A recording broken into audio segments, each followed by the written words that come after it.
I just found the absolute craziest listing on Zillow. You are genuinely not going to believe your eyes once we step inside. We're exploring this wild Gothic time capsule together. All of its secrets, its insane structural quirks, and that mind-blowing design. Are you ready? Let's get inside.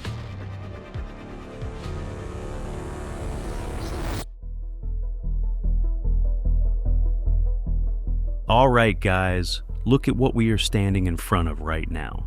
This is 33 South Main Street in New Milford, Connecticut, and it is listed on Zillow for $899,000. It was originally built back in 1870 and redesigned in 1896. On paper, it's a 3,360 square foot Victorian home with 5 bedrooms and 3 baths. But forget the numbers. Look at this exterior. It looks like a dark, moody castle straight out of a classic Gothic mystery film. Look at those steep gables, the dark slate gray shingles, and the heavy carved arches over the front porch. It has this dramatic, almost intimidating presence that completely separates it from every other home on the street. But listen, we are not staying out here on the lawn.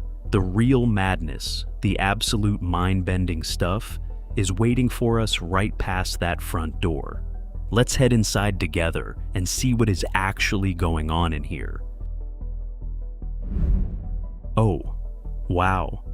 Okay, stepping through this front door, my brain is literally struggling to process what I am looking at right now. Are you seeing this? The moment you cross the threshold, it feels like you stepped into a portal that hurled us straight back to 1896.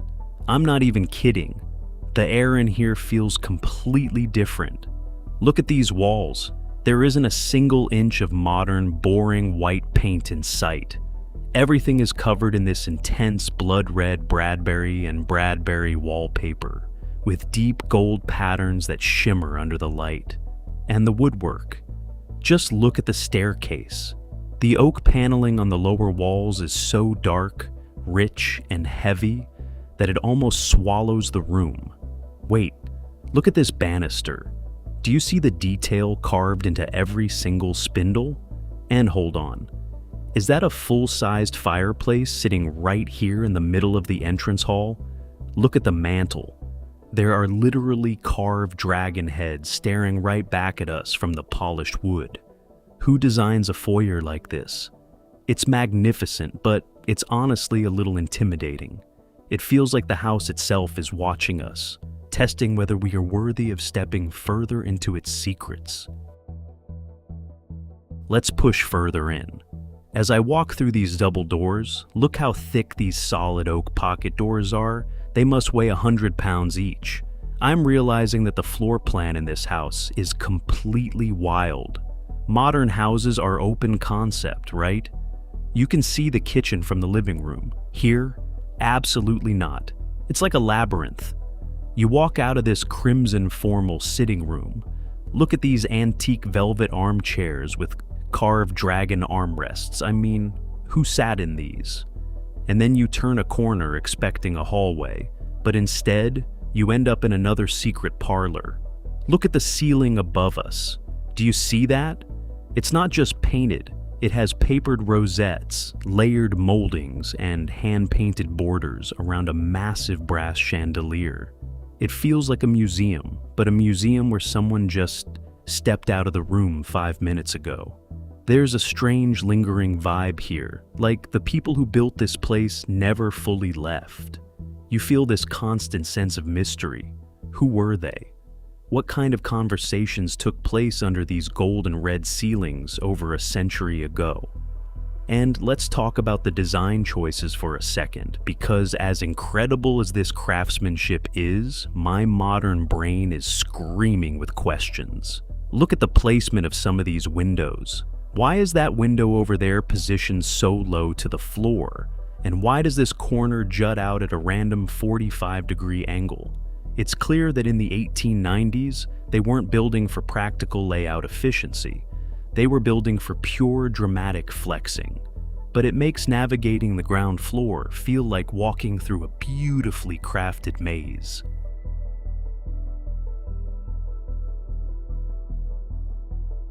Okay, follow me this way into what I assume is the kitchen area. Let's see how they handle bringing modern appliances into a 150-year-old Victorian time capsule. This is hilarious and fascinating at the same time. Look at how they tried to hide the 21st century. They installed custom quarter-sawn oak cabinets to match the historical wood in the rest of the house, which looks incredible. But then, look right here. Plunked right in the middle of all this intricate 1890s style woodwork, you have a modern microwave and a stainless steel refrigerator. It creates this crazy visual clash. It's like seeing someone wearing a top hat and a Victorian suit while holding an iPhone. I love that they tried to preserve the soul of the house, but seeing modern digital displays surrounded by hand-carved wood is just wild. And look at the layout here. There's a tiny, narrow doorway tucked behind the pantry area. Let's check where this goes. Ah, it's the original back staircase. Back in the late 1800s, the house staff would use these narrow, steep steps to move around without being seen in the main parlors. Looking up this staircase right now gives me genuine goosebumps. It's dark, extremely tight, and winds upward into the shadows. You can't walk into a house like this and not feel the weight of its history. All right, guys, we need to find the bathrooms because I saw a preview photo online, and there is one room in particular that I have been dying to see with my own eyes. Let's head down this side hallway, through this paneled door, and oh my goodness, yes!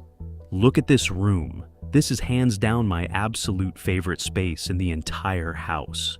Just look at this color scheme. We are standing in this breathtaking, deeply atmospheric bathroom that is completely wrapped in rich, moody emerald and sage green tones. Look at the wall covering. It's this vintage floral patterned wallpaper that feels so soft and organic, balanced perfectly by dark wood wainscoting along the bottom. But look at the center of the room, the bathtub. They took a classic heavy cast iron clawfoot tub and painted the exterior in this incredible deep forest green that perfectly mirrors the walls. Look at those silver clawed feet gripping the floor tile. Standing next to it, with the soft light coming through that frosted window and reflecting off the exposed metal plumbing, it feels pure magic. It's like stepping into an enchanted Victorian conservatory disguised as a bathroom. Seriously, I could stare at this room for an hour. Most modern bathrooms are sterile, gray, and boring boxes, but this has so much personality, so much mood, so much emotion. You don't just take a bath in a room like this, you retreat from the entire world. The contrast between the deep greens, the dark wood, and the gleaming fixture highlights is pure art. Out of all the wild, eccentric things we've seen in this mansion so far, this green bathroom is the absolute crown jewel for me.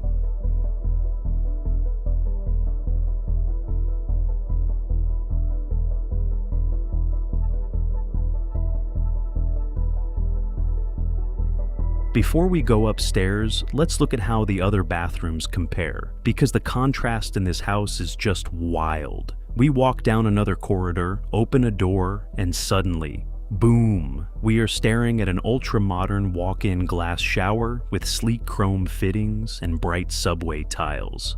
But wait, look up at the ceiling above the shower.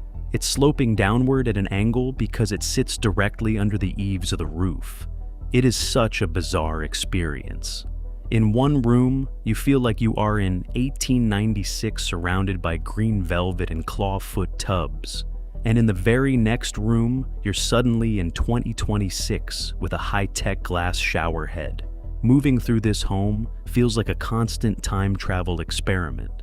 You never know if the next door you open is going to take you back a century or push you straight into a modern renovation.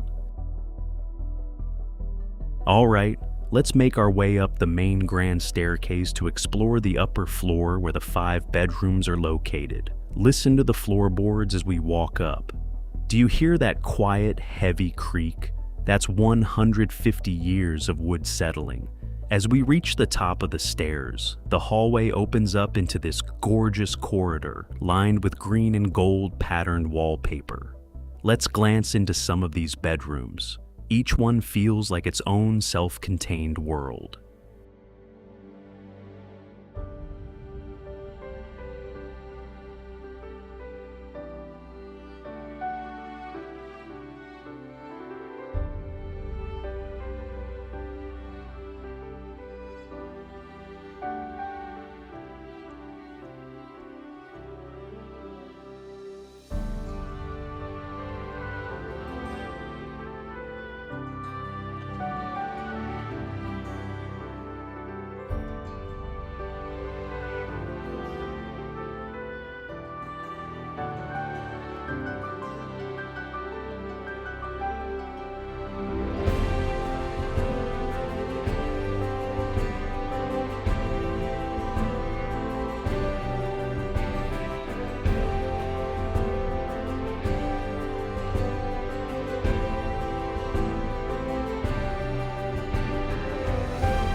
Now, as much as I am in absolute awe of the craftsmanship and detail in this house, let's be completely real for a second and talk about what it would actually be like to live here every day.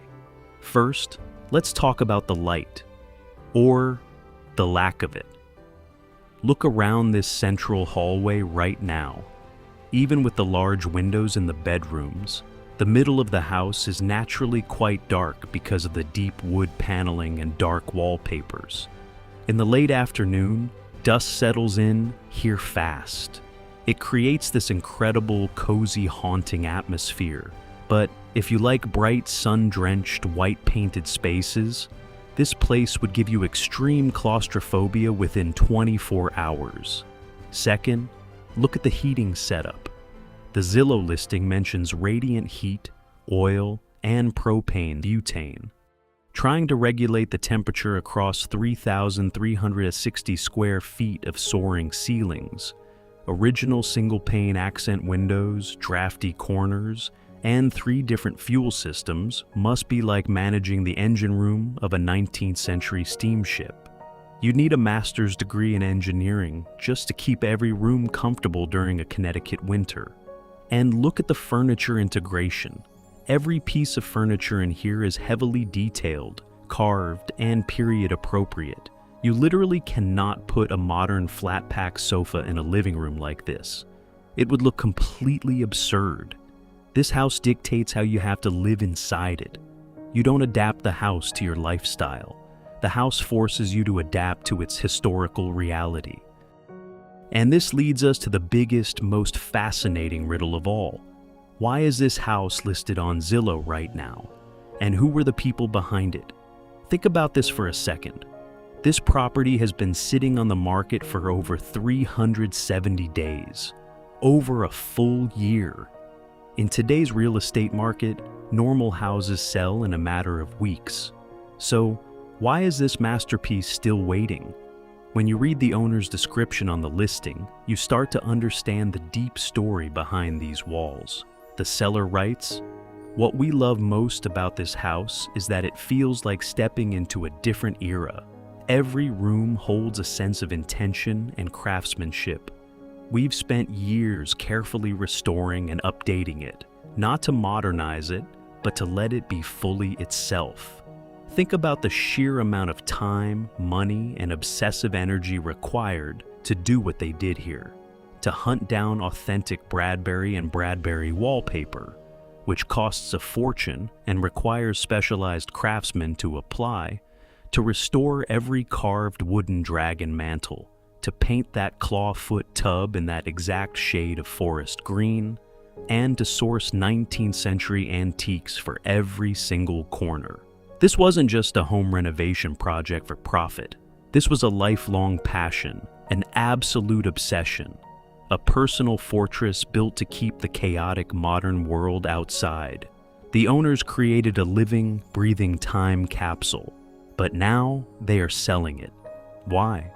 Why build such a perfect, uncompromising sanctuary, offer it with all its period furniture, and then put up a "for sale by owner" sign on the front lawn?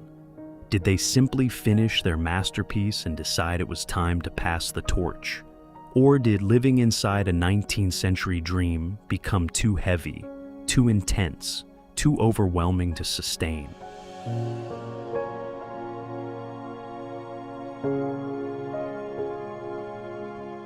Standing here in the quiet glow of this main hallway, looking at the intricate wood carvings, the deep crimson walls, and the shadowy staircases, you realize that 33 South Main Street isn't just a piece of real estate on Zillow.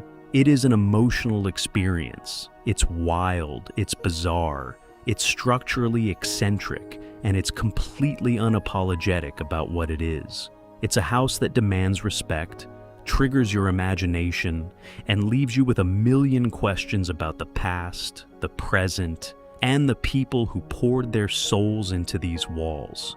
What do you guys think? Could you ever see yourself living in a place this intense, or would it drive you completely insane after a week? Let me know your thoughts in the comments below.